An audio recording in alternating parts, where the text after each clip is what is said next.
I must say, if you don't mind me saying, nothing screams confidence in the deal you've negotiated like slipping it onto your website after midnight. I will not address every element of the deal the Secretary of State has highlighted today. On some, we will have to reserve judgment until we have seen the full treaty text and the economic impact assessment. After all, Mr. Speaker, this was the Secretary of State who agreed a brand new Japan deal, which turned out, according to her own figures, to deliver lower benefits for Britain than the one that we already had. However, the one area of this deal where we can reach a verdict now are the terms agreed on agriculture. And in doing so, Mr. Speaker, I am not going to hold the Secretary of State to some impossible ideal. I'm simply going to hold her to the past commitments she has made to protect our standards and protect our farming industry.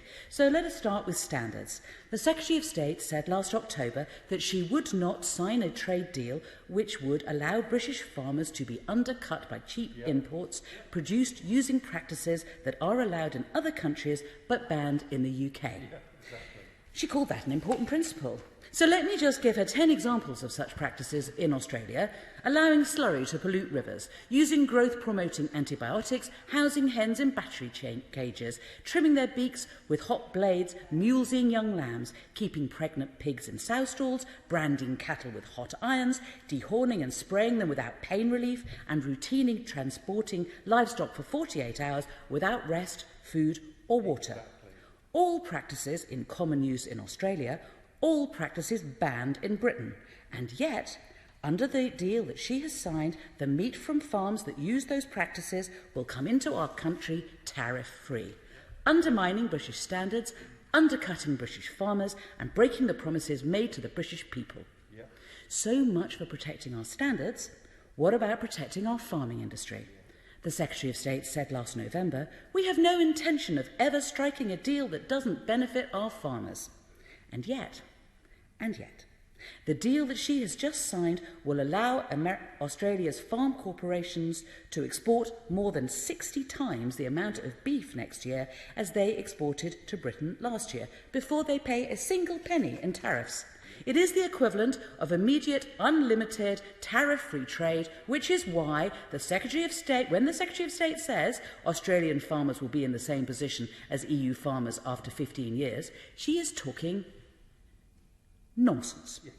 They will be in exactly the same position from year one, but without the requirement to meet EU standards.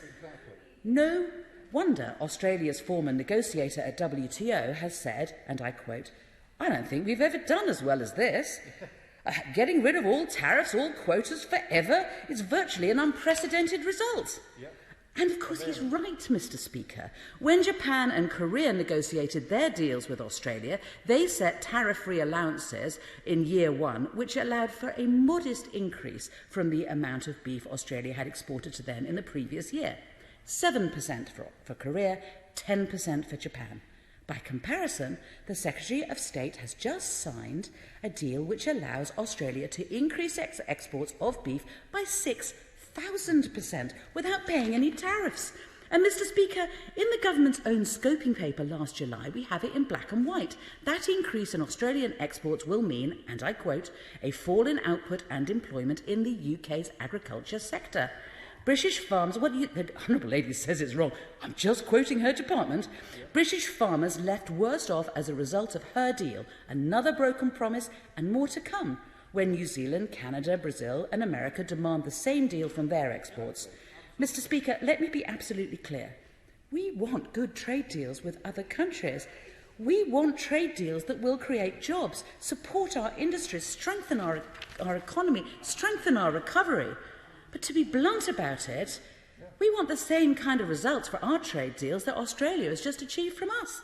In closing, Mr. Speaker, the Secretary of State told the newspapers in April that she would sit her inexperienced Australian counterpart in an uncomfortable chair and show him how to play at this level. I'm afraid, Mr. Speaker, this deal has exposed the Secretary of State as the one who is not up to the job. And Britain needs and deserves better. We need someone who will keep the promises they make to the public and to Parliament, someone who will promote British standards around the world, not allow them to be undermined, someone who will protect our farming and steel industries, not throw them to the wolves, someone who will get the results for their country that the Australian Trade Minister has delivered for his. The Secretary of State has shown that she is not that person, so there is only one question that matters today.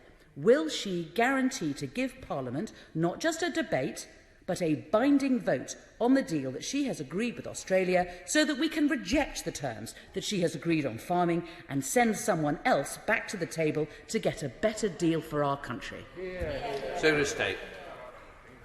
Well, Mr Speaker, it's not a surprise that the Honourable Lady is relentlessly negative about the opportunities of the Australia deal and the Trans-Pacific Partnership. I'm surprised that she's known as the Secretary of State or the Shadow Secretary of State for International Trade. She should be known as the Shadow Secretary of State against international trade, because there's not a single trade deal that she supports. She had nothing to say about the tariff-free access for all British goods, from cars to whisky, that we are going to secure under this agreement. She had nothing to say about the benefits for the under-35s of being able to live and work in Australia for 3 years with no strings attached. She had nothing to say about digital and services, even though the UK is the second largest services exporter in the world. Instead, she talked about agriculture, which is a new interest for her, because we haven't really heard her say much about it in the past. Let me be clear, Mr Speaker. In year one, the cap on Australian exports to the UK in beef will be 35,000 tonnes of beef. Now, we currently import 230,000 tonnes from the EU. So the cap is 15% of what we currently import from the EU. That is not the same access that the EU have. It's only 15% of the access. In fact, Australian farmers will only have the same access as the EU in 2036. And she talks about animal welfare standards, Mr Speaker. Australia has been rated 5 out of 5 in international ratings on animal welfare standards. And in many cases, Mr Speaker, those animal welfare standards are higher than they are in the EU. But not once, Mr Speaker, did the Honourable Lady complain about the zero tariff, zero quota deal from the EU. Not once has she talked about animal welfare standards in the EU, apart from claiming that she likes Danish pork. Mr Speaker, the reality is that the lady opposite simply wants to stay in the EU. She doesn't want to look at the future opportunities. She's not interested in where Britain can go in the future. And she is not interested in expanding Britain's trade and delivering more jobs in this country.